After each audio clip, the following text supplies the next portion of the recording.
What's up guys? We're here back again with another cooking episode today. Today, I'm going to be showing you how I make my briskets. So, first off, what you always want to do is wash your hands, of course. I already did that though. Second thing, I unpacked the brisket here, took it out the wrap and everything, and then I just patted it dry.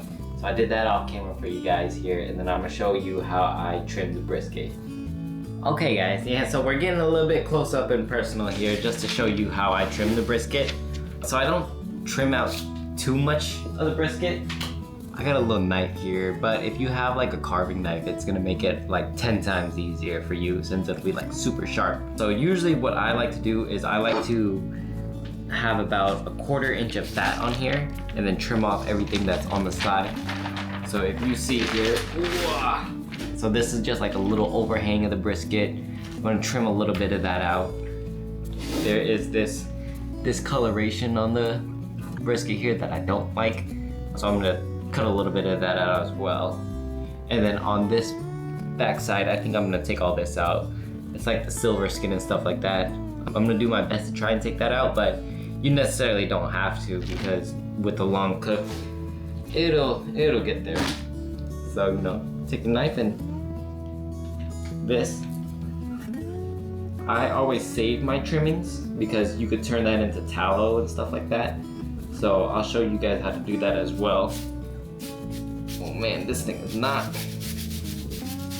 good. So this is why I don't trim as much, because I got some dookie knives. So if you know some good knife companies, let me know.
Cool, and as you can see, I didn't trim too much off the brisket here.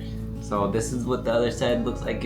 I just removed a good chunk of that fat and that silver skin. For that top piece, I just slimmed it out a little bit. I cut off any ends that looked a little too thin.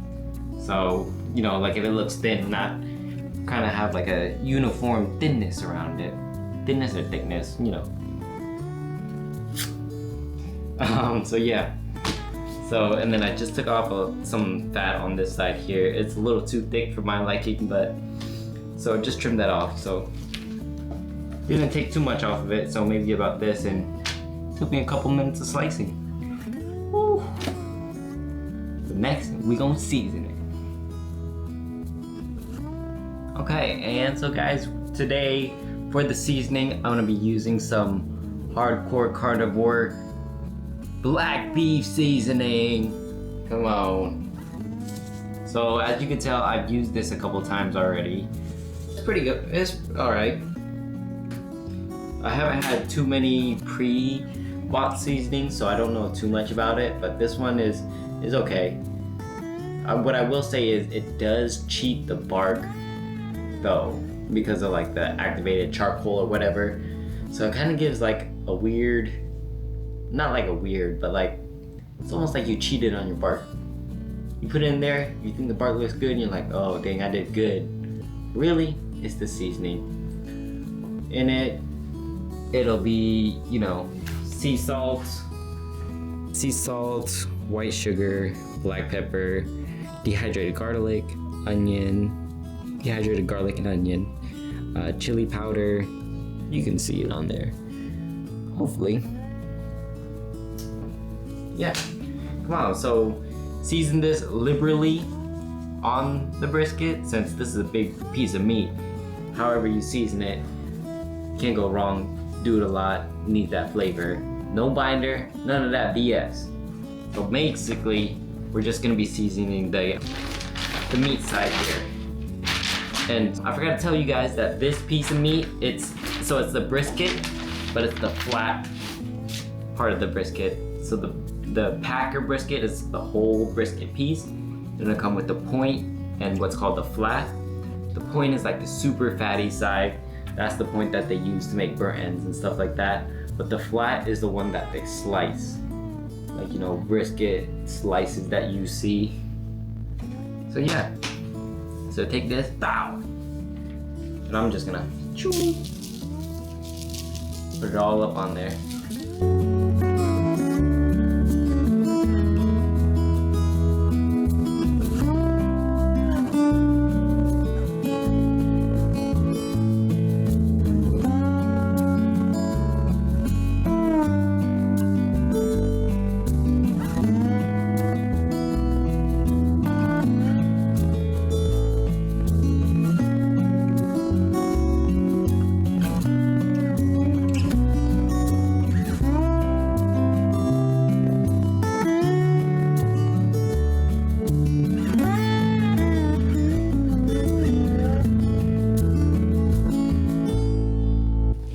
That looks all right to me. So yeah, usually I do not use like pre-made seasonings. Usually I just make my own. In the barbecue community, they call it SPG, which just stands for salt, pepper, garlic. Just to really, you know, enhance the flavor of the beef and whatnot. So you can taste it, and really that seasoning in there was mainly SPG plus, you know, onion. SPOG is what they call it, SPOG. Yeah, and wow, look at that. See that? All of my seasoning stuck. No binder. Who said you gotta use a binder? What the And the binder really don't do nothing. So yeah. So take that there. Boom! Piece of meat. Piece of meat, piece of meat. Piece of meat. A little bit on the fat side, just so it got a nice little color. But yeah, so as you see on this side here, I have some of that leftover, some of the trimmings that I had. I'm gonna throw that in the pan here really quick, and then I'm gonna throw this on my wire rack. Okay, so for the tallow part, right? So all your leftover trimmings and whatnot, you wanna slice them down into little smaller pieces. So when you cook it, the pieces are gonna render out the fat a lot quicker. So, you know, little small size pieces. You know, that's about the size of my finger or so. You could do a little bit smaller. People recommend, you know, do it small so when you do it, but I'm a little lazy. Probably get one of these bad boys.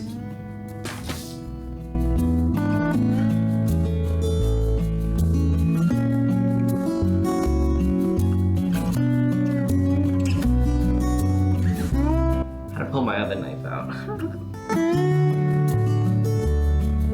And if you really don't care about like getting the full maximum value out of the beef tallow, you just throw it all in there, which I think I might do, because this is supposed to be like, you know, an easy to do brisket, not sit here for, you know, a long time.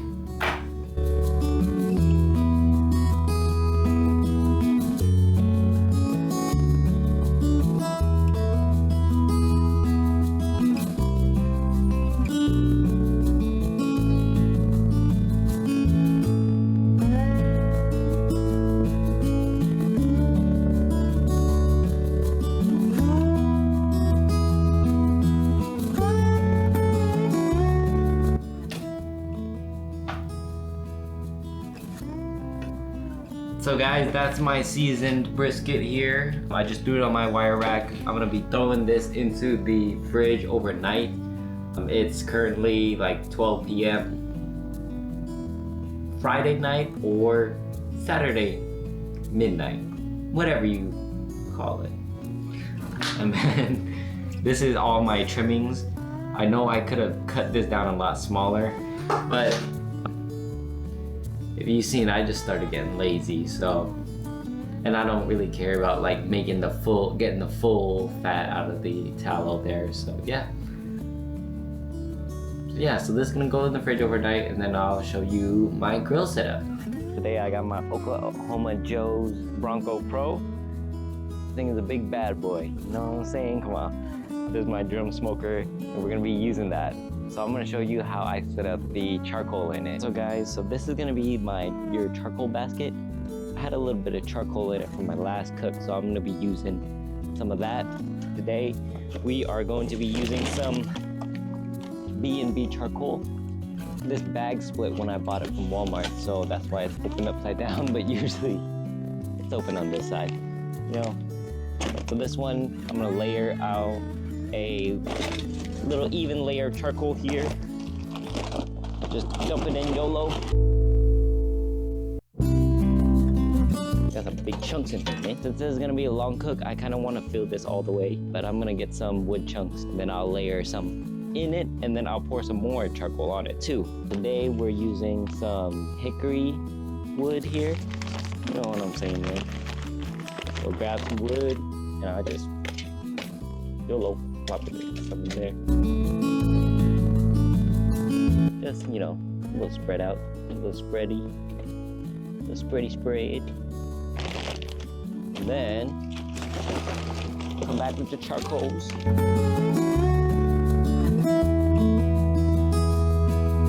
What the heck? This thing is a giant. This is like a whole tree right here. I might save this.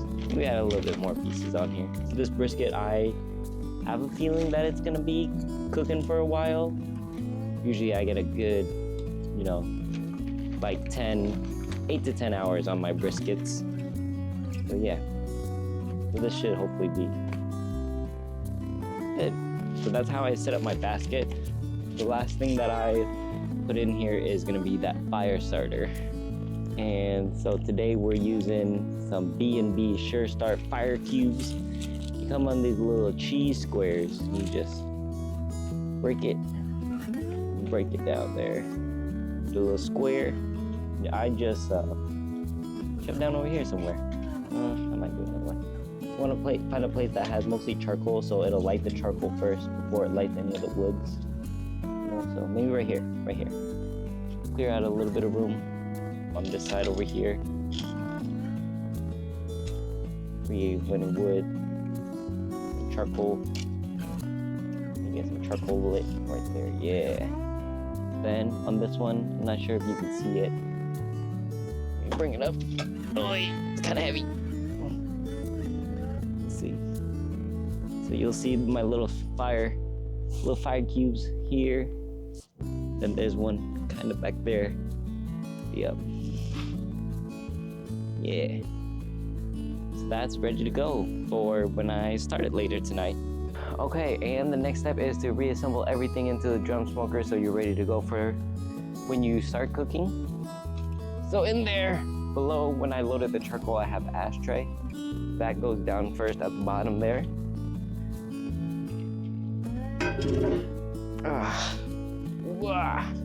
Then the next one is gonna be all the charcoal basket.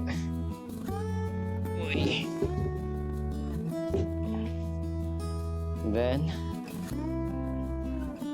that's technically ready to go, so when you light it, you can just light those squares and then just let the fire go and wait for the charcoal to get lit. But because I won't be starting it until later, I'm gonna put this in here. This is the heat deflector, so when the fire is going, it'll deflect the heat. Duh.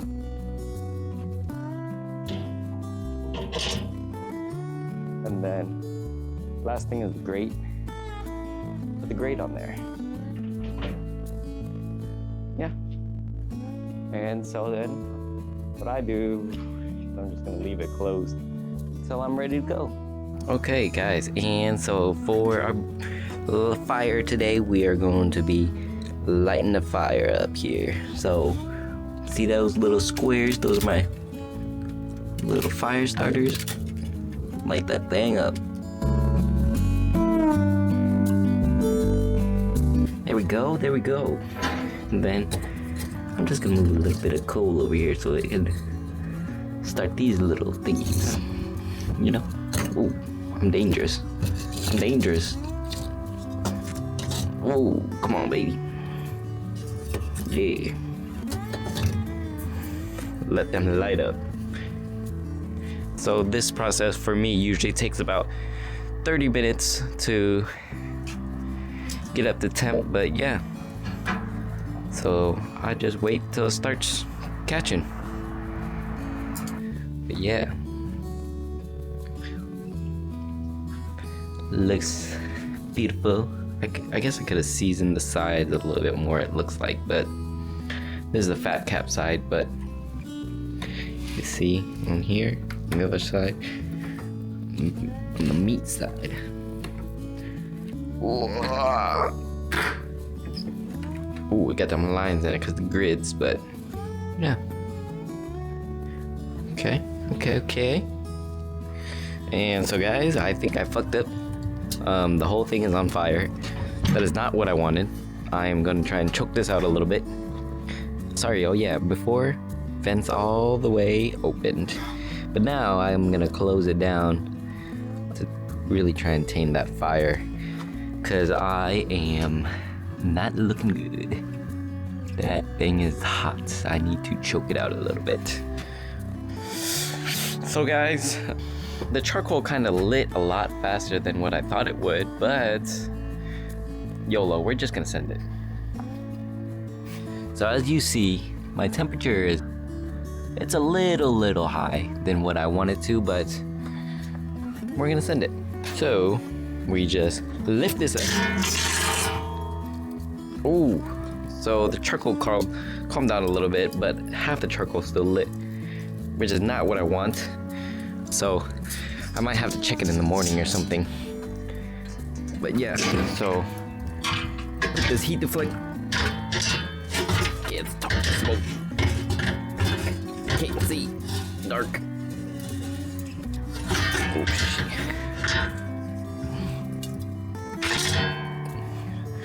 So smoke deflector in. Kind of see the charcoal through the holes. So that's maybe not what you want. But the beef fats, I'm just gonna put it in there. Fuck it if it burns. I don't care. It would be nice to have it, but it is what it is. I'm getting over it now. Great. On. And so this, the brisket, I do fat side down.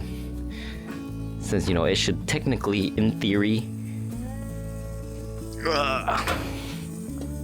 I can't grip it without it slipping. But in theory, it should prevent the heat from hitting all the meat. So fat side down, boom. We're getting a little crispy, so close that. Temps on the temperature gauge drop, but I'm thinking it might go up. I still have it on 1, just choke it out a little bit. Maybe I'll go exactly at 1. But yeah, you don't necessarily have to follow each line, but yeah, usually I maintain temperature at 2, less than 2 if I want to choke it out, or if it's really windy, you know, you want to close it down just a little bit because a ton of air will get sucked in. So yeah, so that's gonna stay in there. I'm gonna try and leave it untouched. I might open it just to like maybe 1.5. But that's gonna stay in there overnight.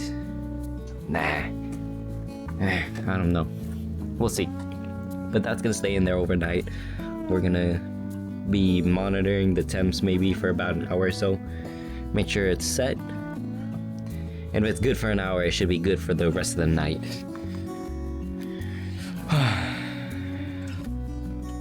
Okay guys, and so it's been maybe like 30 minutes.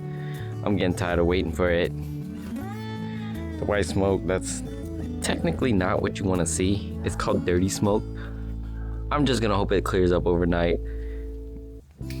And as you can see, the temp is hovering right around, it's 250 right there. and I just lowered it down like 1.25 there, or maybe like 1.1.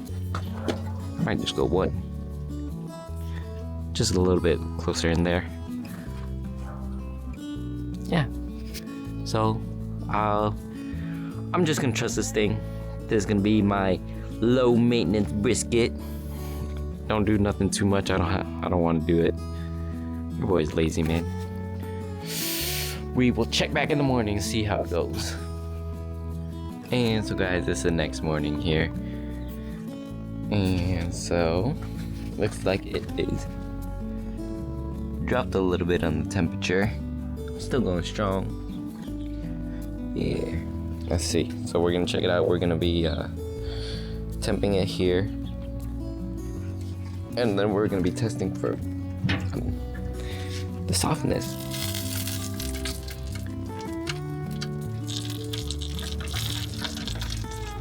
So not quite the temp that we need to get it to. Still a little hard. I gotta put some pressure in when I poke it. So a couple more hours on this. Just like it's at the stall maybe.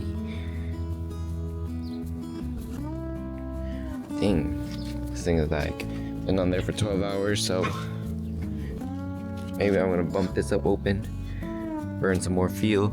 But yeah, hopefully this will come back up. I just did lose a lot of heat because of that. We're gonna check in about 10 minutes, make sure it's still going well. It's been about 10 minutes and the temperature is still holding, I want to say, pretty steady. So that means there's a little bit more charcoal in there, but I'm not gonna open it so I don't lose any of that heat. Okay guys, and it's been about an hour later. I forgot we got spring break, you know, spring savings time, leap forward or whatever, so we lost actually an hour of cooking. But, or like it seems off, but it looks like the temp is going down, it's dropping. Looks like the coals are starting to go out, so. Wow. Still looks good, so let's see the temp. Still what it was earlier. It's still not soft as I would like it. So, I think what I'm gonna have to do is I'm gonna have to finish it in my oven. So yeah. So, sometimes your brisket can take a long time to do it. Sometimes, you know, it can be short. But dang, this thing has been in since 12 o'clock last night. So, I'm gonna put this in the pan. I'm gonna toss it in my thing. I'm gonna get that later, but I can't do everything at once, you know? So, I'm gonna get that. I'm gonna put this in the oven here. I'm gonna set it at like 250. So, into the oven it goes. It's still warm, but it's baked at like 250. Okay. And so that's why I always leave a lot of time, just in case mishap happens. Burn off too much coal like I did. Probably if you do it, do not put 2 fire starters, just do 1. And just to touch on the topic of the beef tallow thing, you don't want to do what I did and leave it in there all night. Because if you look at this thing is like filled with impurities and dark drippings and, you know, ugh.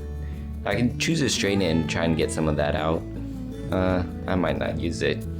Usually what I do is I throw it in a pot, but I thought I could do like a 2-for-1 type deal, but nah, it doesn't work like that.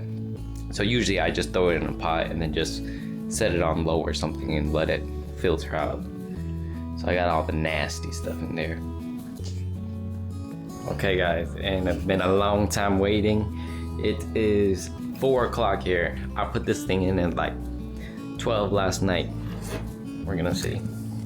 If it's not done, I'm just gonna pull it out because we are hungry. I forgot to tell you guys, I did put a little foil on it just to like steam it, I guess. So it gets hot faster, you know? Oh, look at that.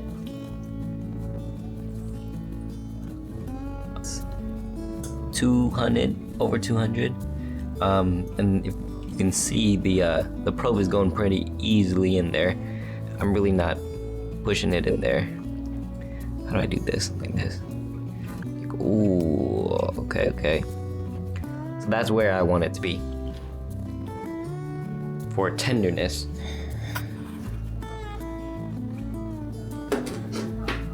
So that's how we check for tenderness. And then, yeah, we will just let it rest.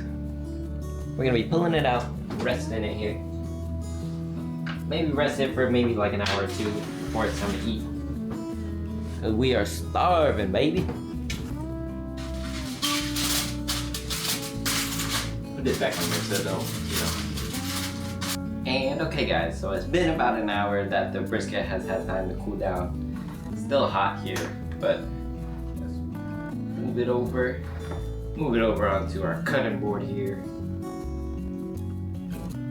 Still hot. So I had to put on gloves. It was a little hot and I didn't want to get super messy. We got our meat slicer here, and if you look at the meat, so you'll see grains. And the grains are running this way on this one. So what you want to do is you want to cut against it. So because they're running this way, I'm gonna cut this way. You know what I'm saying? So let's try that.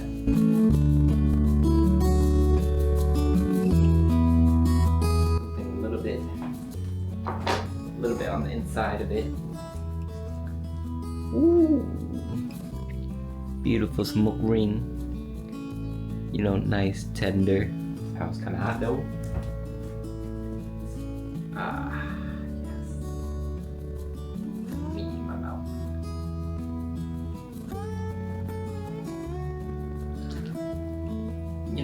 Cut them out to however you like.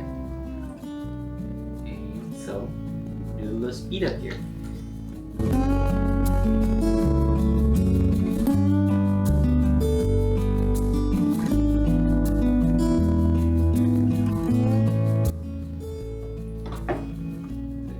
Something down the middle here. Wow. It's hot though.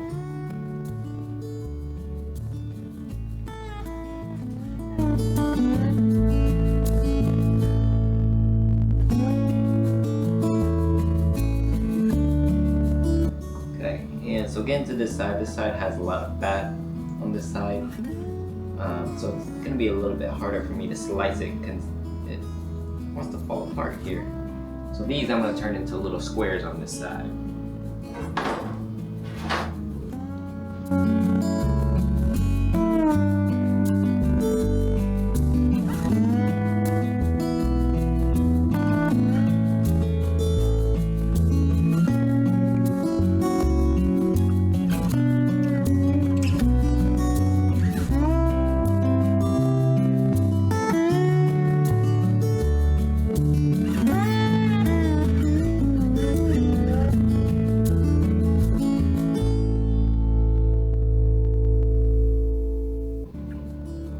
And so guys, this is the final cut of the brisket, all sliced, chopped, cubed, ready to go. So can't wait to eat that. Thank you for joining me in my journey of cooking this brisket. There's a couple of mishaps that happened along the way, but with smoking meats like this, you always want to trust the process. So that's how barbecue is super easy. Thanks for tuning in. We'll see you next time.